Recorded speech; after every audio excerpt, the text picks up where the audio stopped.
From Cali to Tally, it's time to wake up. WarChant.com is your ultimate Seminole sports source, and this is Wake Up War Chant. Now here's WarChant.com's Aslan Hudjavandi.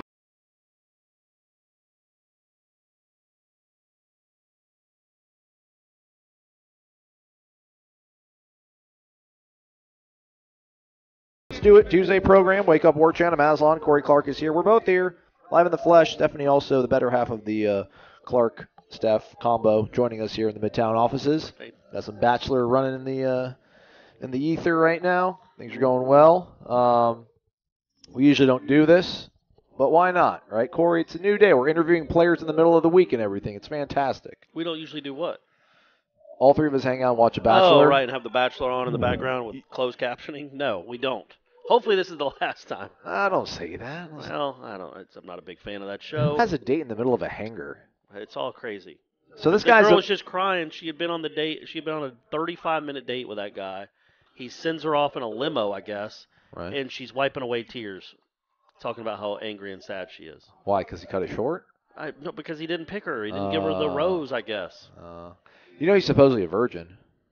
Yeah, well, you know. Good for him. Good for everyone. Good for him. WarChant.com is the presenting entity of this great program. Use the promo code WarChant30 to check them on out. And by them, I mean us, Corey Clark, myself, Ira Schoffel. I don't know if Part 3 is going to be dropping today, but probably later on in the week. Because, hey, we got a basketball game coming up on Tuesday night. So, and plus all this content that came from Monday's interviews. But check out WarChant.com. We're actually going to have Ira join us here, or actually just join me. I'll probably kick Corey out of my house here shortly, and then I'll talk to Ira about finances, things of that nature. Numbers. Sure. You're not the numbers guy. I'm not a numbers guy. I'm the numbers guy. I'm more of a gut guy, like a gut feel guy than numbers. I don't care about numbers. You think will that sabermetrics ever make it to college football? As far as like this guy's not worth the scholarship money you're giving him? I guess, right? I mean, you could have somebody that could look at a roster and the analytics and go, well, you didn't get your money back on this investment at all. Yeah. I feel like, well, anyway. So, yeah, I mean, I guess. But I don't think there's anything you do with it. Like after the fact, unless after 2 years you just want to cut a kid off a scholarship. Yeah. But I don't think we want that. Right. All right, so Monday we got to speak to 5 or 6 players. I think 5, right? 5. Yeah. The Shawns, Keyshawn, Trayshawn, yep. Cam McDonald with 2 M's, although there's only 1 M in his full name. Mm-hmm. Robert Cooper, a.k.a. the Trench Monster. Yep. I guess we got 6. So we got Asante Samuel. Oh, there you go, 6. Asante Samuel Jr. Asante Samuel Jr., not senior. Correct. And then the newly minted Jaden Woodby. Jaden Lars Woodby. Yeah, newly minted. Lars apparently is his mother's last name. Told his mama back in the day he was going to have her name on the back of his jersey too. So good for him, man. Yeah. Yeah. That was a good day. I wasn't expecting to speak to all those kids. I don't know if how much of it is a kind of a these are Willie's guys sort of thing, or how much of it was, we weren't able to talk to these kids at all last year, so let's go ahead and let the media have their way with these athletes before spring and everything starts. But all of them did a fantastic job, I thought. Just well articulated, well reasoned. We're quite candid. I think there's some player speak, some party lines being towed, but otherwise, I thought they were quite refreshing. Yeah, I mean, I like the California kids a lot. I wasn't there for Cam McDonald because I got I might have showed up a little late, so I didn't get there for Cam McDonald. But I watched his interview, and man, what a sharp kid that is! Yeah. Holy moly! And then I was there for all of Jaden. Jaden had the longest one. I believe he was like 22, 23 minutes. And talked about everything. And I'm writing a column on him. I've already actually written it. I don't know if it's up yet. Is it going to be negative, Corey? Yeah, I'm really upset about the name change. Yeah. Tired about it. Is he just trying to screw us? He just wants to make us look like fools when we forget to put Lars? No, it's extremely positive. It's an over-the-top positive. Basically saying Brady, Clark, this is what you should be when you grow up. I mean, kind of, but also like this is the guy, this is the prototype. Jaden Woodby, and I guess Cam McDonald to a certain extent, but we don't know what kind of player he's going to be. But that's the prototype of what Taggart means by guys that change cultures. You got to get a lot more than just the 2.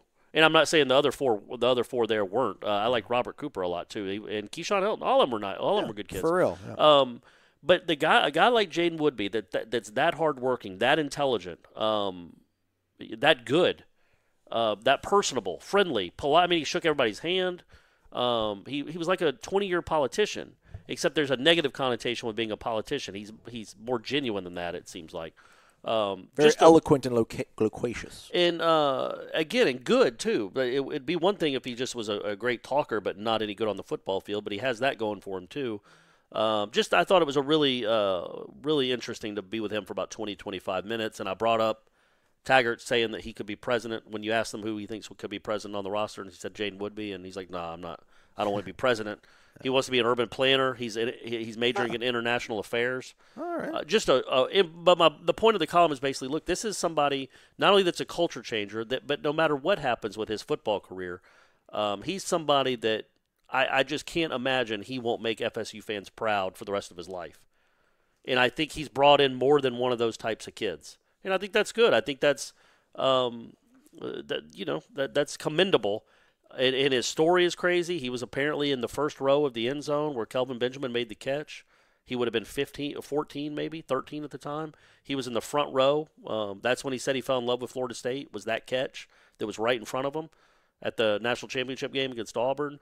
The whole thing about him not even having an offer until 2 weeks before signing day, even though he's a 5-star, and Taggart wanting to get away, and Taggart really impressing him and his parents, and now he's here. And I think he's a guy that those are the types of guys that do change cultures, but also, again, will be somebody that you'll want to follow to see what he does for the rest of his life. I just couldn't have been more impressed with the kid. And even yesterday when I talked about him, my expectations were already pretty high, and he exceeded them.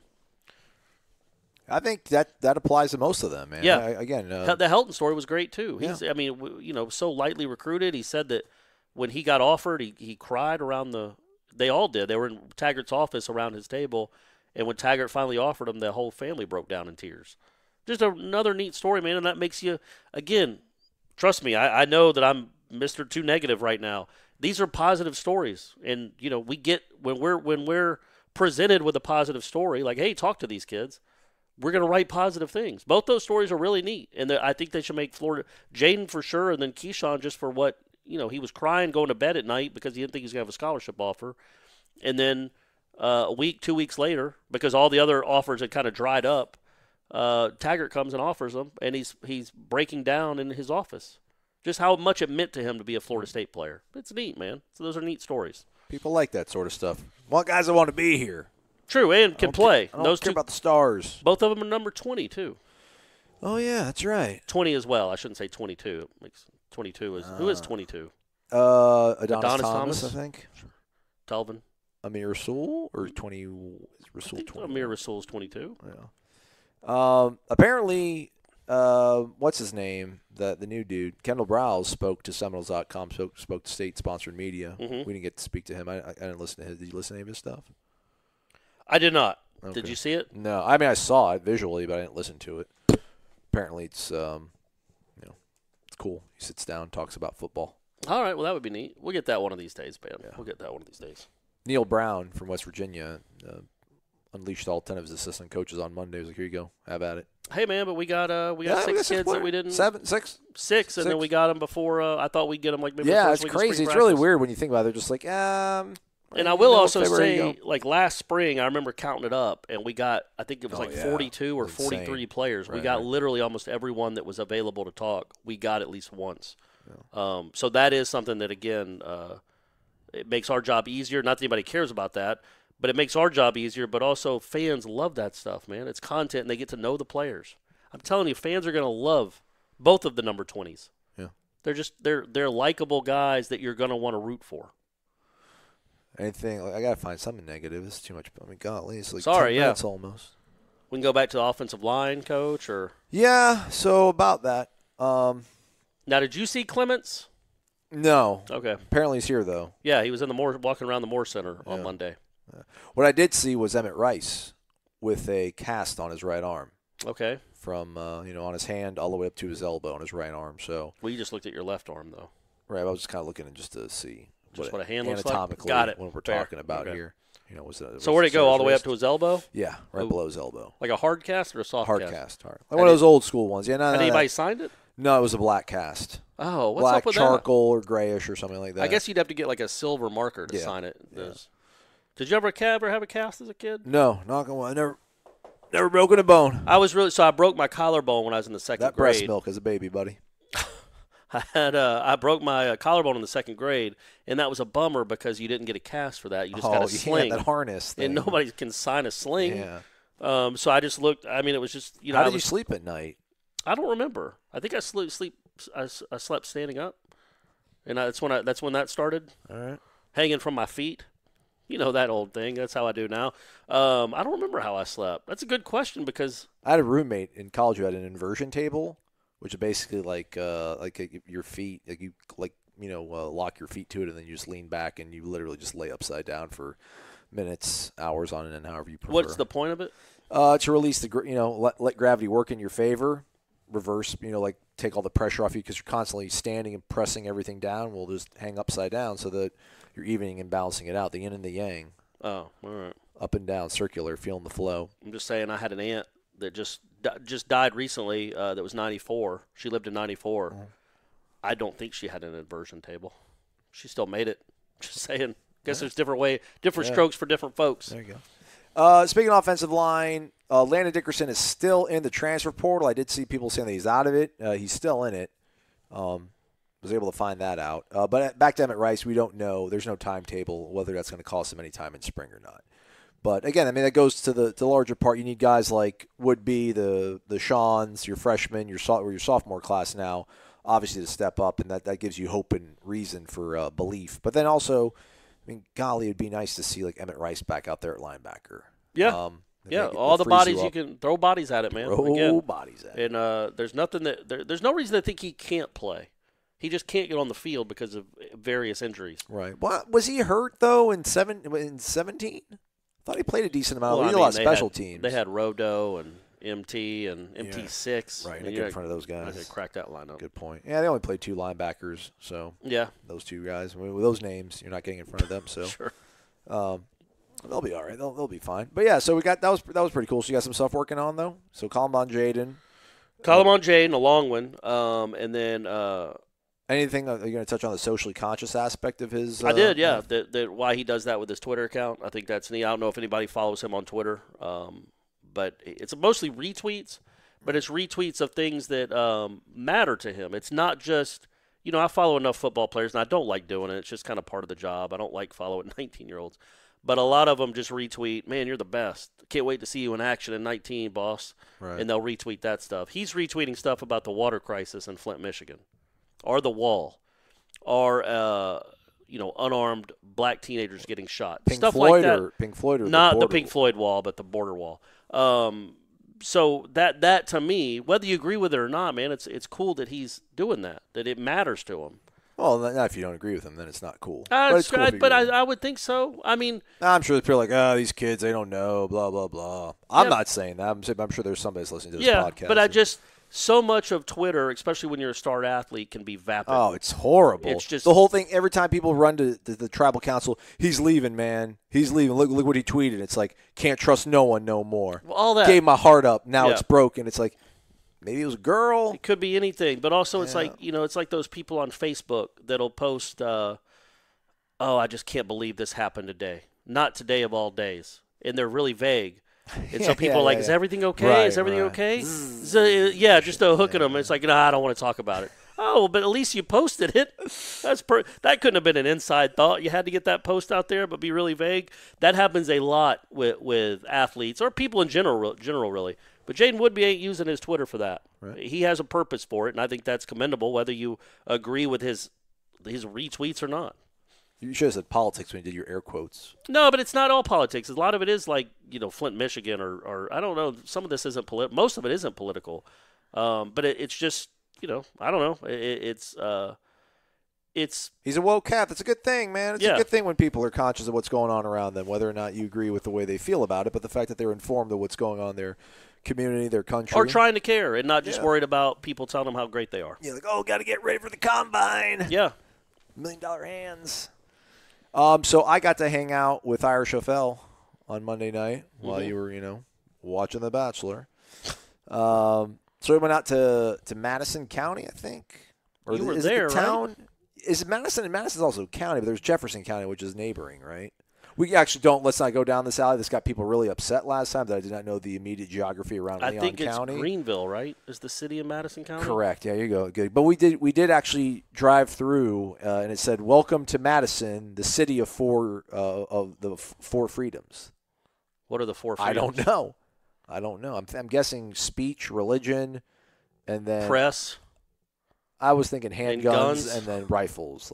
I mean, guys, press is in there. That's the number one. That's right up there. Yeah. They thought about that one first. So he was the guest speaker for their football banquet, back-to-back state champs, Class 1A. Travis J. Travis J in the house. There you go. Gino Hayes' alma mater. Correct. Jacoby McDaniel. Mm-hmm. Name another. Running back. Chris Thompson, the great Chris Thompson. The great Chris Thompson. What's the name of their head coach? Is it Coach Coe? I don't know his first name, but it ain't Coach Coe. Yeah. Also invited. Mike Coe, I think. Okay, yeah. Sounds good. Also invited Harlan Barnett out there too. Harlan didn't talk though. Harlan was just there to soak in the vibes. Steak dinner they offered up, and they had a huge cake. Looked like a great wedding cake. It was fantastic. Anywho, so Willie, made the keynote, I guess, speech you could say. And what struck me, and you can see some excerpts of it up on YouTube. It is Mike Coe, by the way. I just want to make sure. Actually, I need to I almost need to pause and then finish this up, give it to Ira so he can publish it. But anyhow, it was like a 25-minute speech, but we distilled it down for you for 6 minutes because you people are busy. And who wants to watch a 25-minute video? 45-minute, 50-minute podcast, sure. 25-minute video, not so much. What was interesting to me is Willie talked about the fact that when he was, invited to do this, he kind of spent a few days thinking about what am I going to say. Right. I want to say something that's going to kind of get across to you guys, things that I think you can take to you, later in life and use. And he spoke about the importance of mentors, and he believes that every kid should have a mentor to help them, guide through life's obstacles and things like that. He obviously spoke about the Harbaughs. What I thought was interesting, and he's mentioned this before. But I don't know if we should take it more at face value or beyond face value or under face value because of the venue. I think the fact that there was nobody there except for Ira and myself in terms of the press, that maybe he'd be a little bit more candid, a little bit more open. Then some people might think that, well, it was in front of a bunch of high school kids, so he's probably going to be a little more, I don't want to say pandering, but just maybe a little bit more, flourishing in his effusive praise of what lies ahead for these kids. But he kept talking about him being a player and the way that he got coached and the way it made him a better player, the way he witnessed Jack Harbaugh coach him and his teammates and why that made him want to go into coaching. And it kept coming back to loving his coach. Like, I wanted to play hard for my coach. He talked about Jack Harbaugh drew up a basic isolation run play and basically got up in front of everybody and got in everyone's face like one by one. This is what you're supposed to do. That's 11 guys. Boom, boom, boom. And Willie talked about how they wanted to do it not only for themselves but to make their coach happy. And he kept harping on this whole thing about playing for, not just yourself, playing for your teammates, playing for your coaches, the desire, the want to you need to have to be successful. It all comes down to wanting to be great, and why do you want to be great? And it should be not ego; it should be to achieve greatness. But again, to the fact that I wonder how the line he's walking. I think that all these guys he's recruiting are undoubtedly guys that he feels he reached. Whether you're talking about guys like Jaden Woodby, Cam McDonald, guys that took huge leaps of faith. When you're talking about geography, Trayshawn Harrison. And then to a lesser degree, maybe some of these, more unheralded guys that he got in this 2019 class. It'll be interesting, obviously, and we'll see how it works out here in the next, years, possibly, if, this is the way you can do it. Because ultimately, he didn't talk about how he thought strategy was important, or he talked about organization's important and structure, things like that. And I'm not saying this the way he feels, to his core about the importance of football, but I really do feel like his thing's like, dude, give me players that want to play for me, and not in an egotistical way, not that I need to feel loved, but that's how I think you get the best out of players. It's not nutrition and drilling the hell out of them and X's and O's and tape study. It's, dude, at the end of the day, do you want to run extra hard to get that yard for your teammate, for yourself, for me?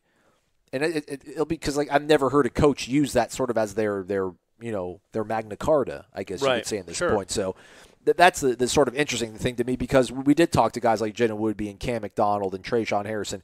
And, those guys have it, man. Those guys have the measurables. They have the athletic ability. They have the talent, the physical prowess to be able to accomplish that.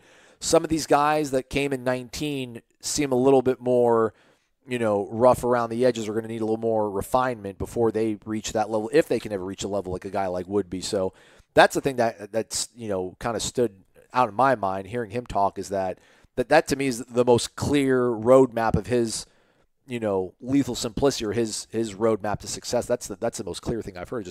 He needs guys that believe in him. And it's like Dabo, right? I guess. Dabo. It's Dabo's program. Those guys love that dude. Love him. Play hard for him. Come back to school for him. Give him wet willies during. Yeah, I mean they love that dude. Oh. I mean they all those guys came back to school for another year to play for him and play for that program.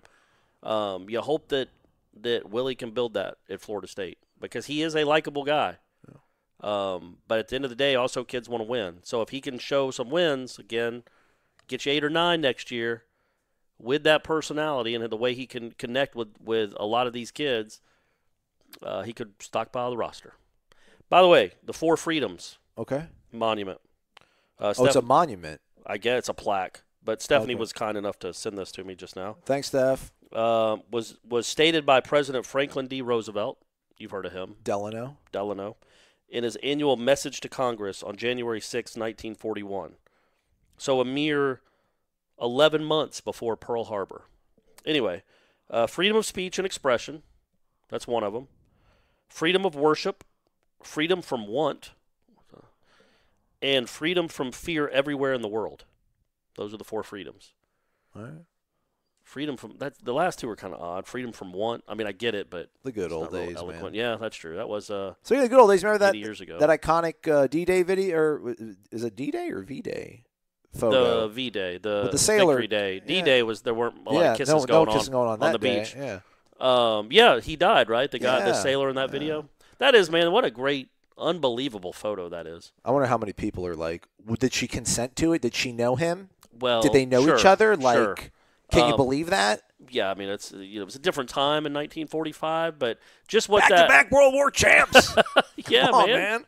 Yeah, it's kind of we haven't really gotten a chance to shine as a country with a straight up another World War. Yeah, let's do it. Come on, bring it on. I feel like the problem with that is we knew what World War III was going to be. It wasn't going to be fun for anyone, even if we won it. Yeah, we'd be living in a cave underground for 12 years. It's what we call MAD in political science, international relations terminology, mutually assured destruction. Assured destruction, yeah. Well, we never got it, thankfully. Yeah. Hey, speaking of destruction, so Randy Clemens is going to be here, and we're just going to start knocking people off the ball. This is going to be the dynamics of how this is going to shift now, and we probably shouldn't talk too much about this because we've already gone about 20 minutes, and I got to talk to Ira Schoffel. I like how you say you've got to.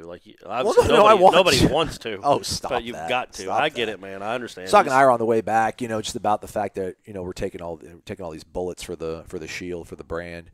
He's like, yeah. He's like, I think I'm a little less polarizing than you and Corey. I'm like, nah, dude. I'm like, no one dislikes you, Ira. I was like, no, there's people that don't like me. I'm like, lies. Who doesn't? How can you dislike Ira? Like, what could Ira do to make you, resent him? It's just Ira. It's hard to explain, but it's just Ira. If you're around him enough, you're not going to like him.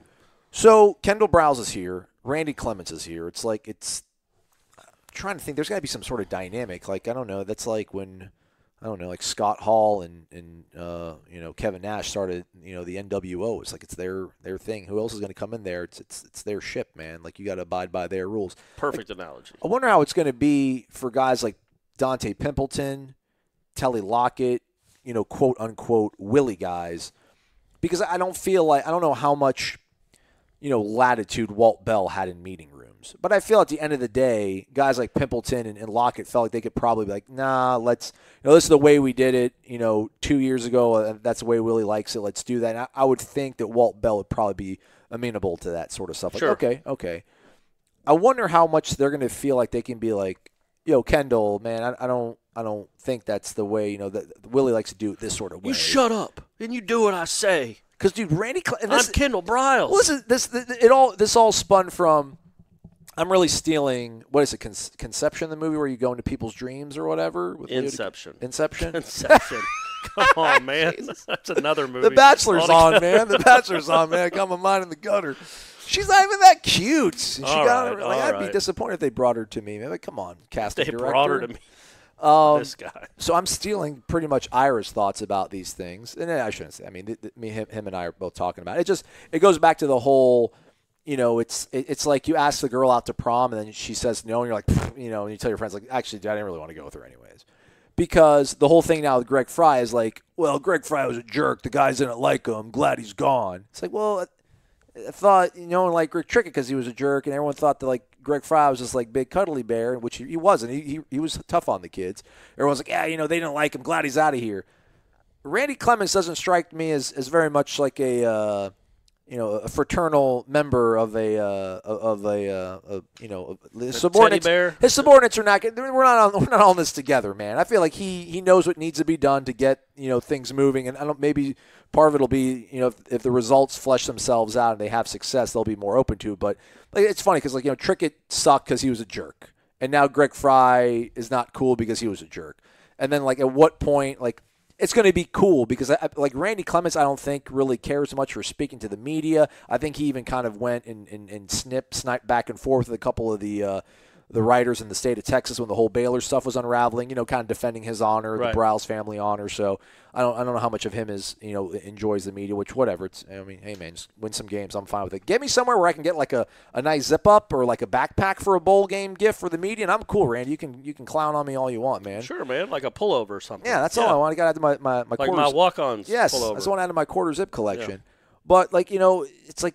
Man, there's a certain profile for offensive line coaches, and he's going to fit that sort of bill. But now it's cool though, because he's obviously on staff. But I do wonder just what the dynamic is going to kind of be like, because if you were a guy like Dante Pimpleton, at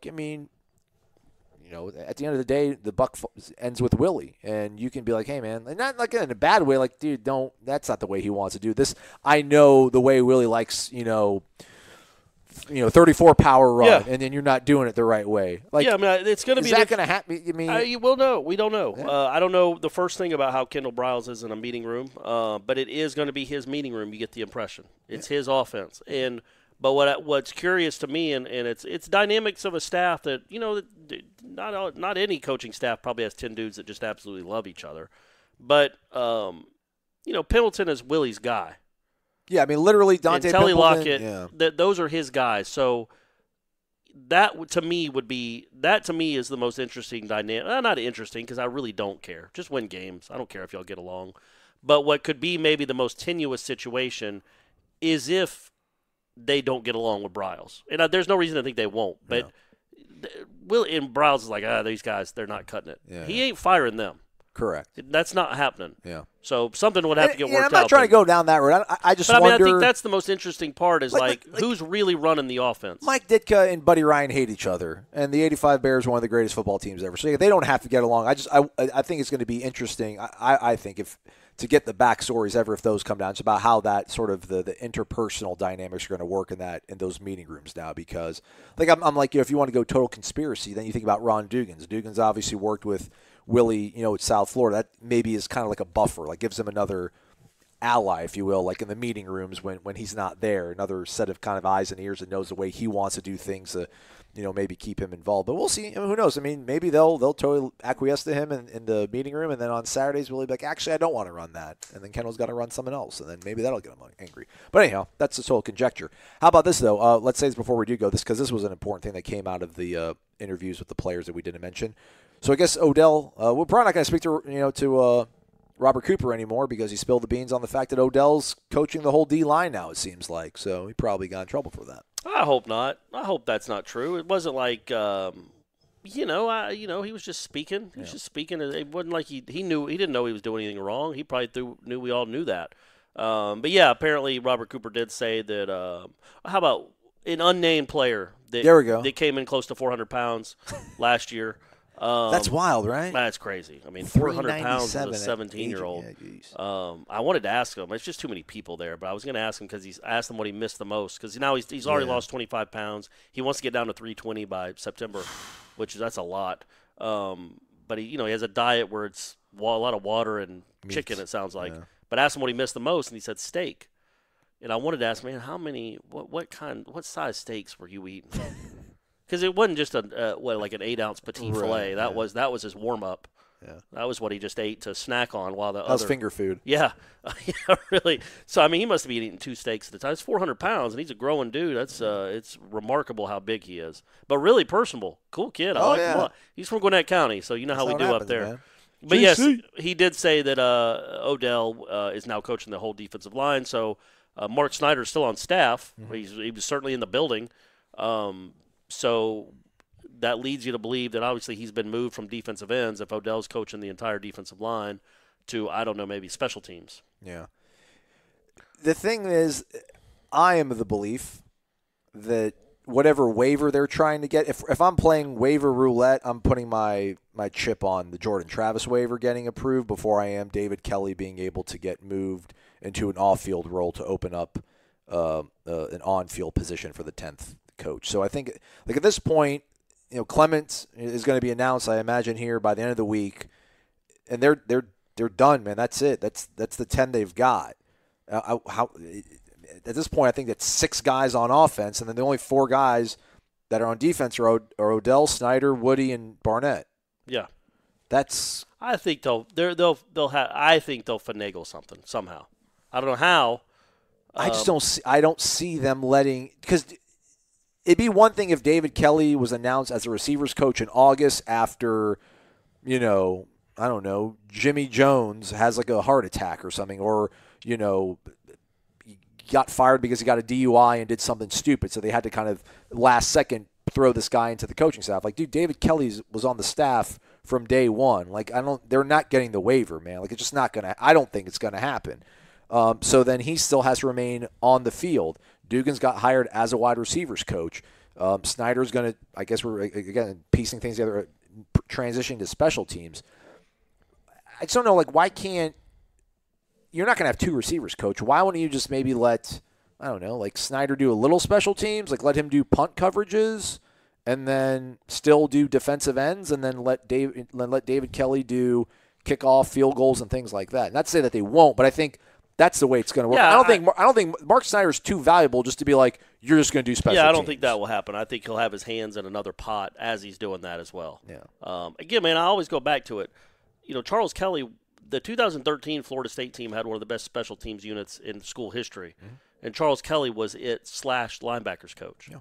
You can do both. You don't need – Florida State certainly proved this past year you don't need a dedicated coach to special teams. So they'll figure out a way, man. I'm still interested to see how it all plays out eventually, and what they end up doing with David Kelly, even if it's next year, what they end up doing with it. Because next year they will be able to do whatever they want with them, and they can hire someone. So even if this is just a stopgap until next year when our man T-Buck comes back, when he comes high-stepping back into Tallahassee, and we just get back aboard the dynasty train. We can dream. Dugans and Buckley and Odell. You got 3 dynasty guys that started. Greg Fry, God love him, he didn't play at Florida State. Right. These 3 guys played and starred at Florida State. And you know who's not going to be playing and starring at Florida State is our man Josh Jackson.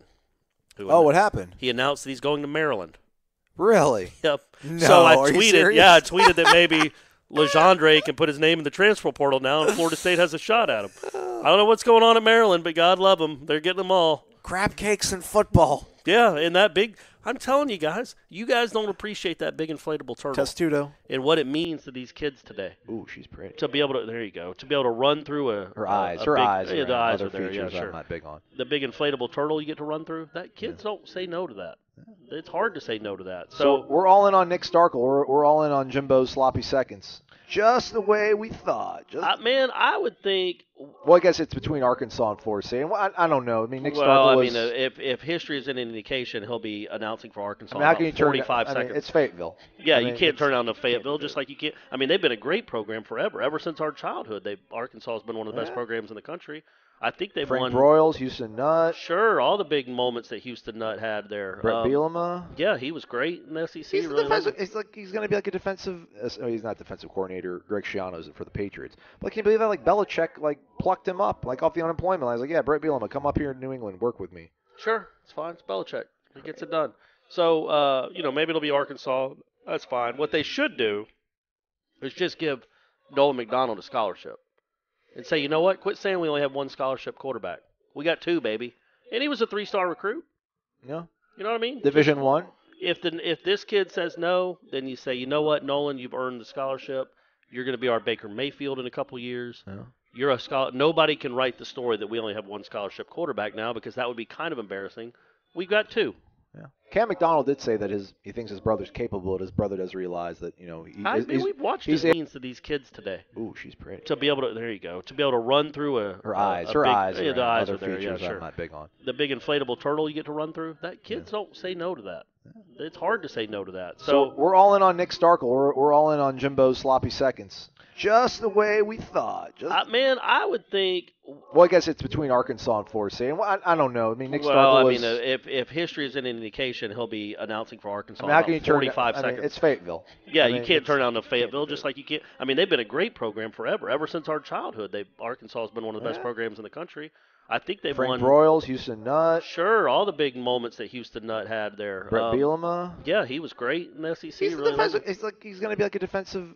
He's not defensive coordinator. Greg Schiano's for the Patriots. But can you believe that? Like Belichick, plucked him up, off the unemployment line. I was like, yeah, Brett Bielema, come up here to New England, work with me. Sure, it's fine. It's Belichick. He gets it done. So, maybe it'll be Arkansas. That's fine. What they should do is just give Nolan McDonald a scholarship and say, you know what? Quit saying we only have one scholarship quarterback. We got two, baby. And he was a 3-star recruit. Yeah. You know what I mean? Division One. If this kid says no, then you say, you know what, Nolan, you've earned the scholarship. You're going to be our Baker Mayfield in a couple years. Yeah. You're a scholar. Nobody can write the story that we only have one scholarship quarterback now because that would be kind of embarrassing. We've got two. Yeah. Cam McDonald did say that he thinks his brother's capable, but his brother does realize that we've watched he's his able to he's willing to wait his turn and realizes it's James. No, I mean he's turn. Not. You see, I've been doing this long enough now, 11, 12 years, where where you go to these practices and you see some walk-on quarterbacks where you're like, what are you doing, man? Why are you here? Like right. you can't shot put a ball at this level. Nolan McDonald looks the part. Like he doesn't look like a walk-on. He's skinny. But, hey, that's the deal around Florida State these days when it comes to quarterbacks. But he's got an arm. He's got a Division I arm, and he can move. I mean, this isn't what – I don't think it's normally – it's not the equivalent of maybe the walk-ons you see on a Florida State basketball team.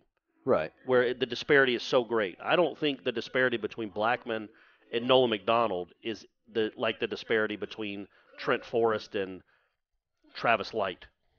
All right, let me get this thing up, and then let me bring Ira Schoffel in. I hope I got that. Hey, Corey, thanks for being here today. Can you look up real quick and make sure that Travis Light is the walk-on on the Florida State basketball team? I feel like that's a long time ago. I think he's number 20. Well, no, I just said it.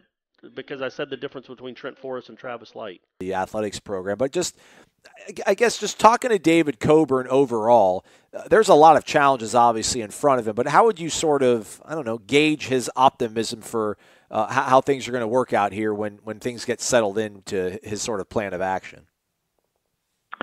I think he's, I would say, cautiously optimistic. I think, and he started off the conversation when we sat down by saying that, he thinks things are going to be better than he thought in this coming year, the year that's going to end, the fiscal year that's ending this summer. Basically, he saw this as a 3-year challenge when he took the job last summer. When he got in and looked at the books for the previous year, he felt like, okay, they started to realize they were going to be a few $1 million in the hole. And then for that year, which is uncommon, Florida State traditionally has been one of the schools that's able to either break even or make a little bit of money in athletics. For reserves, they rarely come in below. And so he was pretty alarmed by that.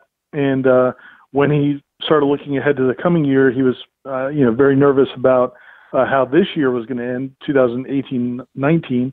And they put some things into place. They cut some expenses in the fall, I think about $600,000 they cut from the budget.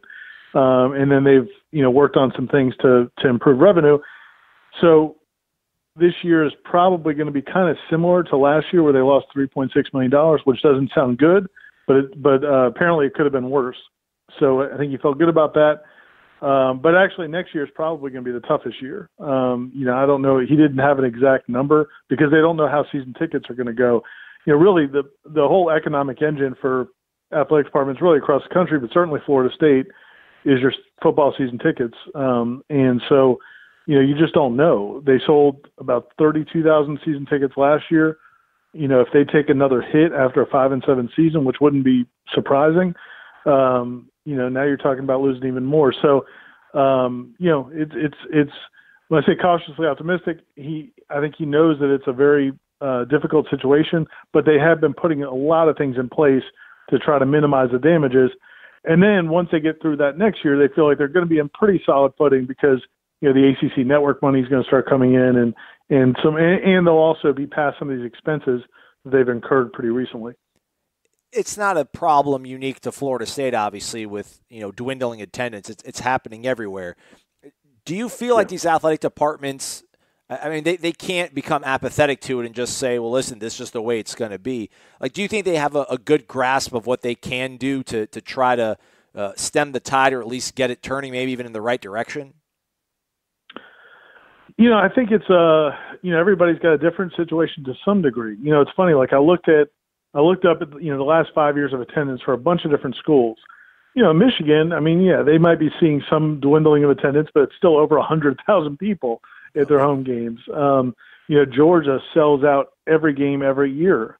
So some of these schools aren't really affected that much at all. I think part of it is your geography, your culture.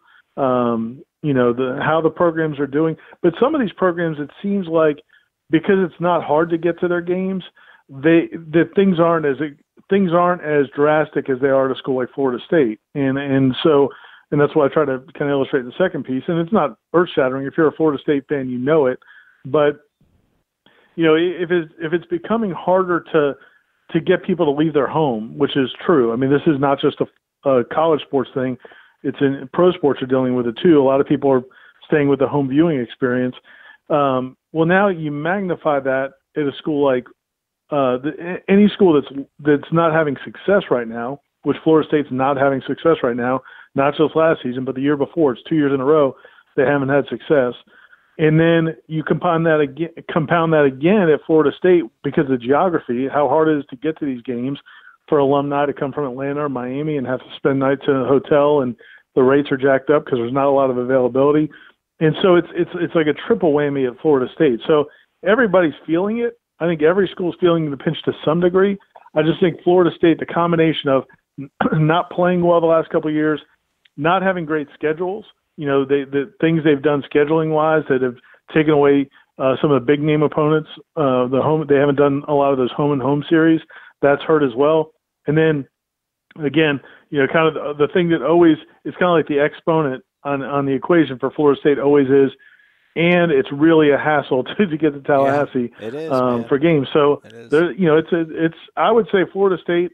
I don't know every other situation in the country, but it's hard to imagine any school feels it more than a school like Florida State. Yeah, I mean, to your point, as a guy that grew up, in the suburbs of Tampa, Clearwater, to some degree it's easy because literally we just get on U.S. Highway 19 if you're in Pinellas County, and literally you take it up the entire way. It dead ends at the Capitol, and you're in Tallahassee. But it's a 4-hour drive through a bunch of speed traps, and it's not the most pleasant drive, and that's something that's obviously not going to change, and I think really does hamper, personally speaking, a lot of my friends from becoming boosters and buying season tickets. Again, this has been a big circular argument.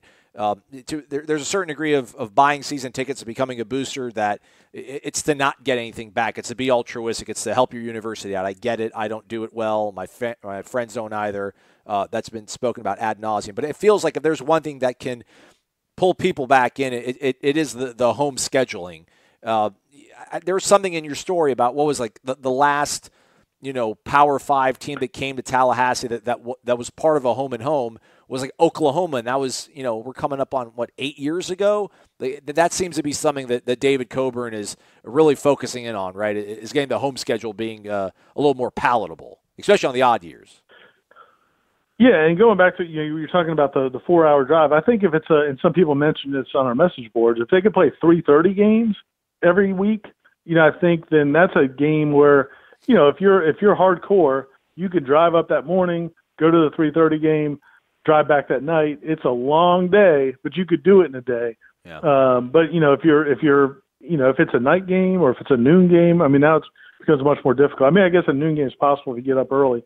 And the crazy but nobody thing likes is, noon games. And the crazy thing is, certainly not in September. There's such a large part of the fan base, Ira, sorry to interrupt, but there's such a large part of the fan base that's from, like, Broward, Dade, which has always boggled my mind. I guess maybe that's because that's where all the population is in the state, but there's such an overwhelming amount of alums that are from Broward, Dade County. Like, I mean, they can't do anything in a one-day turnaround at all. Heck, when I just drive down to Miami one way on one day, I'm done with it. Like, I don't want to get back in the car at all. So it's just one of those challenges that the home schedule getting better probably makes it a little bit more, a little more easier to fork over, $300 to stay at the Motel 6. Well, and that's the whole thing. And, I think that, Florida State tried to kind of mimic, in my opinion, looking at what they started doing with neutral site games, they kind of tried to mimic Alabama, because Alabama kind of, set the trend of, hey, we're gonna take one game a year, we're going to play a neutral site game and, make $5 million here, $6 million there. And it's great for them, because the thing about Alabama is, and really all the SEC schools to some degree have the advantage of playing an SEC schedule. And that benefits them two ways. Number one, a lot of times they're playing more marketable opponents. I think it's easier to get people to come to the stadium when you're playing Tennessee, when you're playing LSU, when you're playing Florida or Georgia or any of the SEC schools that have big names and traditional history, as opposed to some of the schools we have in the ACC. And then it's compounded by the fact that a lot of those fan bases travel for road games. So for Florida State, when Boston College comes to town, they're buying about 16 tickets, the Boston College fan base. When Wake Forest comes to town, they're buying about 25 tickets. When Tennessee's going to Auburn or wherever, they might be buying 8,000 tickets or 10,000 tickets. And so that helps you fill your stadium. So I think that's one big thing that helps those SEC schools, especially Alabama, because they're going to sell out no matter what. So, or close to it. So they don't get hit if they play a neutral site game and weaken their schedule. They don't get penalized for it as much, because people still want to go buy season tickets to their games. For Florida State, if you take that, especially in those odd years where you only have Miami coming here, you don't have any other big marquee game, and then you play an Ole Miss or somebody, or some, a bigger name school, a Power 5 opponent, but play them in a neutral site, it's not the end of the world. And sometimes if you're playing them in Orlando or Jacksonville or something like that, it might be good for the fans in that area, the FSU fans in that area. But if you play them in Texas or you play them in Atlanta or wherever, it's diminishing that home schedule, which already isn't very good. And so, you're right. The last time they played a Power 5 team in one of these odd years, the odd year is the essential year. The even years, you got Florida and Clemson at home.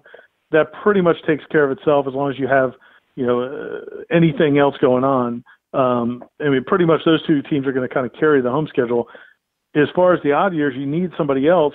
And it's been since 2011, that Oklahoma game, that Florida State's played a Power 5 team to kind of give something else to that schedule. Every other year it's been, Louisiana Monroe, it's been, Nevada, it's been Texas State. It's these teams that aren't going to draw any people other than probably locals. And so, they're committed to it. And really the plan right now is from 2021. They can't do anything about 2019 this year.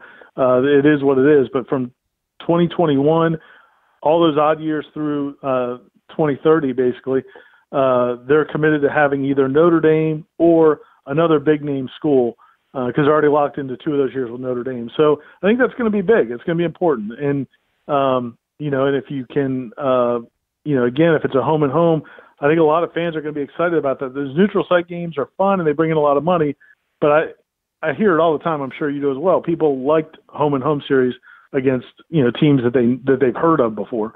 Yeah. Ira Schoffel joining us here on Wake Up War Chant, managing editor of warchant.com. We're talking about, obviously, the culture of SEC schools and playing them. In your column and in your article, there's they're talking about improving the game day experience at Doak, having better internet, having maybe a beer garden or two. But, the things that would, again, this is me personally speaking as a guy who was a college football fan, still am, but didn't cover it for a living. You want to make the matchups good. Like I'd be less worried about internet in a beer garden than if they played in Death Valley, like at LSU, or play at the Grove at Ole Miss. I think those sort of things will get folks, and obviously that's traveling to off-site games, which maybe doesn't help Florida State out as much. But when you have like an Ole Miss come to town or Tennessee come to town, like when there's the right opponent, I think it's all about it's less about the viewing experience and more about the actual game day experience, like tailgating, things like that. When Boston College is in town, it's the locals and a couple pockets from metropolitan parts of Florida, and that's kind of it. But if you have an opposing team, and I'm sure most people that are listening to this show that live in Miami or live in Orlando probably have at least a friend or two that went to an SEC school, and if Florida State had them on the schedule, you'd be inviting them down to come to Doak Campbell and watch it. And that's what keeps me optimistic, that obviously I think David Coburn expressed to you a litany of problems that they're facing, but they do have some solutions. I do think obviously the home slate on those odd years getting better is the most impactful of all the solutions. Well, I mean, I think the quality of the schedule and the quality of your team, I think, are the two biggest things. But I think they're just trying to cover all their bases. But like the Wi-Fi, I mean, it's an issue. There's no doubt it's an issue, especially with the students and really the younger population. Yeah. They go in that stadium and it's like they might as well be in a cave somewhere in Alaska. They can't. I don't know if Alaska has caves or not, but probably. But they're not going to get any kind of signal at all.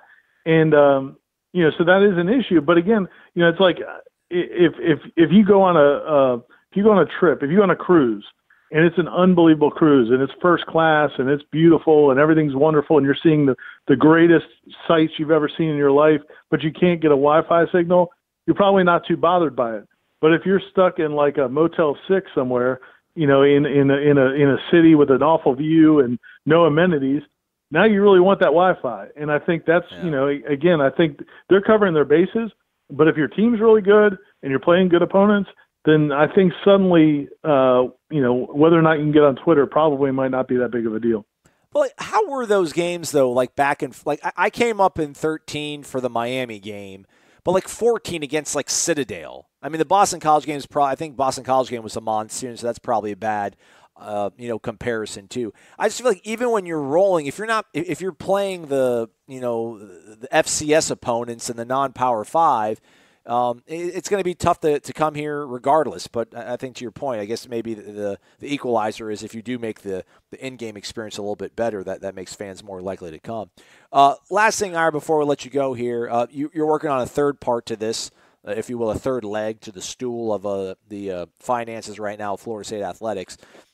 College Town's something that I think to a lot of people, is that one of the maybe second to Champions Club, or is it above Champions Club in terms of how misunderstood it seems to be by the rank and file Florida State fan? They're probably 1A and 1B. I mean, College Town's probably number one. Yeah.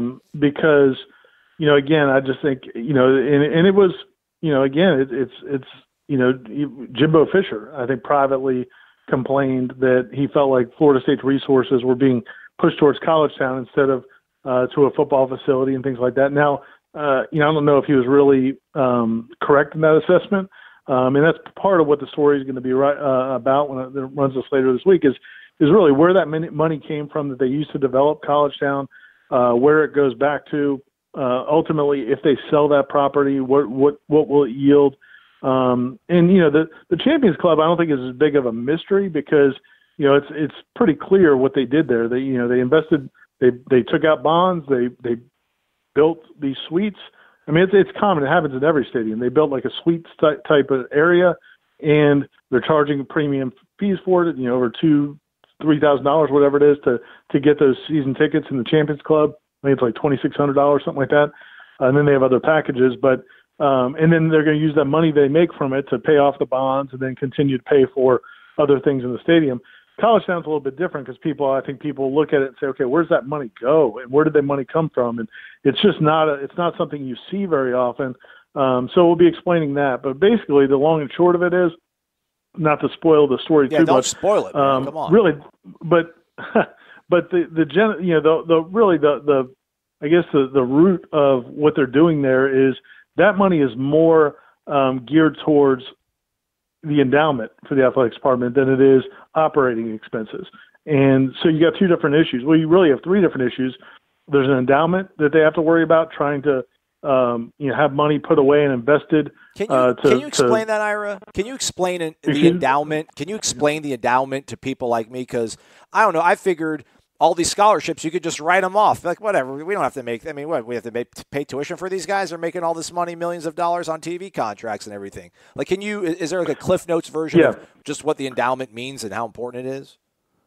Yeah, it's really – I mean, it's crazy how important it is and how, how the whole thing works. Because if you didn't know, you tell people and they shake their head. They can't believe it. But, yeah, for every student athlete at Florida State that's on scholarship, Florida State's athletics department has to pay the university for their tuition, their room and board, everything. Everything's got to be paid for like any other student. But instead of the check coming from, Aslan's parents, the checks are coming from the athletics department. So if a student takes a seat in a class, it's not just, they're an athlete, they can just sit in that class and take the test for free.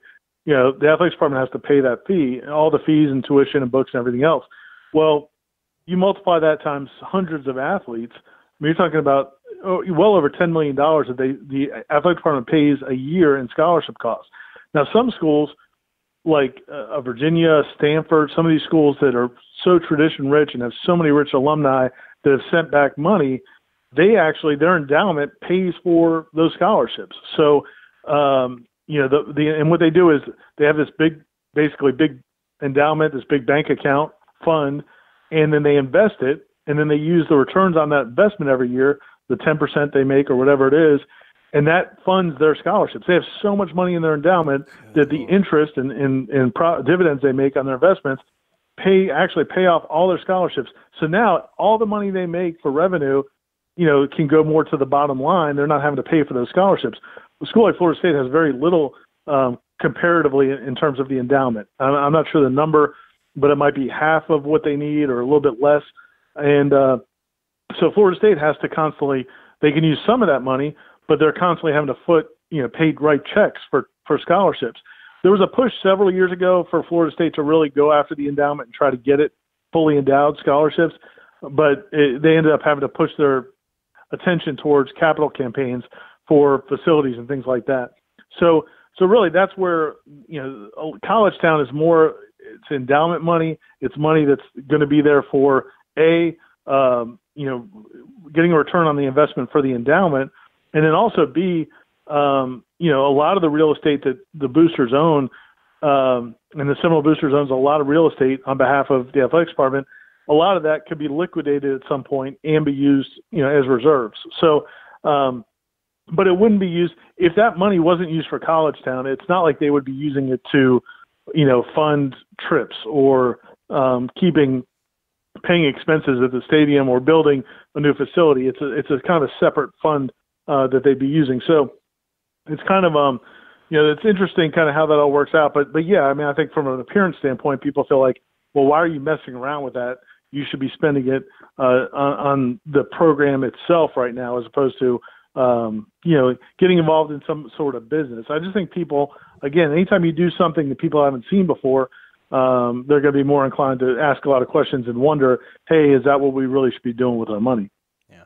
This is according to Wikipedia. University of Texas has a $31 billion endowment. Florida State has a $742 million. So now Texas is a bad comparison. Or? Yeah, it might be the entire state University of Tech. It says right here. I don't know, man. But yeah. No, Texas Austin, man. UT Austin. Just that one. $31 billion American dollars. But it's a bad comparison because of all the oil money and how long Texas has been around. But just to give folks some sort of context out there. I mean, Texas does that. And again, that's another one of those things. Again, when you compare Florida State to all these other schools, we talked about those other issues before in terms of geography and just different issues the conference are in and different things. And then you add in the youth of this university compared to some of these other schools. I mean, it's really remarkable when you think about the advantages a lot of these other universities have over Florida State. The fact that Florida State has had the success it has, is really crazy. I mean, we think about it. It is, man. It is. I'm going to let you go, but one last thing I want to ask you. Ira, you always do that awesome 3-2-1 column during football season where, was it 3 observations, 2 questions we're asking, or the other way around? Yeah, that's right. And then you have one prediction. One prediction. Let me ask you a prediction. 5 years from now, will Doak Campbell Stadium be under 70,000 seats? I don't know if it'll be there 5 years from now. It's a great question because that is where a lot of this is going for a lot of schools, and certainly Florida State's looking at it. I think they'll be on their way to being about 70,000. I don't know if they'll go less than 70,000. Okay. But yeah, you may have talked about it before, but yeah, the whole idea there is, if you make the seats more comfortable, you widen the seats, chair backs, do all that stuff to make it a better experience, then you're going to be taking away seating. And then ultimately, if you get to a smaller number, then you can, if the demand is great because people want to be there, you can raise prices as opposed to building bigger. I've had a lot of people through the years, people in the athletics department question, the decision they made to expand Doak as big as they did, to go over 80,000. But then again, you see some of these other stadiums at 90 or 100, 110, and you want to be seen as a big boy, so I get why they did it. But filling 80,000 seats with those tiny little metal bleachers, it's a big ask. Yeah. All right, folks. That was, man, way to school me. I don't know. I'm sure everybody else learned. Probably not as much as I did because they're smarter than I am. But Ira, I appreciate the knowledge as always. Ira Schoffel, our managing editor of WarChant.com, giving us the very latest on the finances of Florida State University. Thanks, Ira. Thanks, Asla. All right, folks, that's a wrap for us. Corey and I will be back probably tomorrow. Yeah, there's a basketball game, so we'll catch up with you folks on Wednesday. Renegade Express also going down later this week. Have a great one, everybody. WarChant.com is the ultimate inside source for FSU football and recruiting. And now you can get in on the action for free for an entire month. WarChant.com is offering a risk-free 30-day trial subscription. Get full access to the #1 website covering the Seminoles just by entering the promo code WarChant30.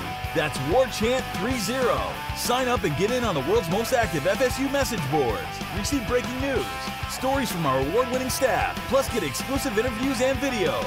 Just enter the promo code WarChant30. WarChant.com, your ultimate Seminole sports source.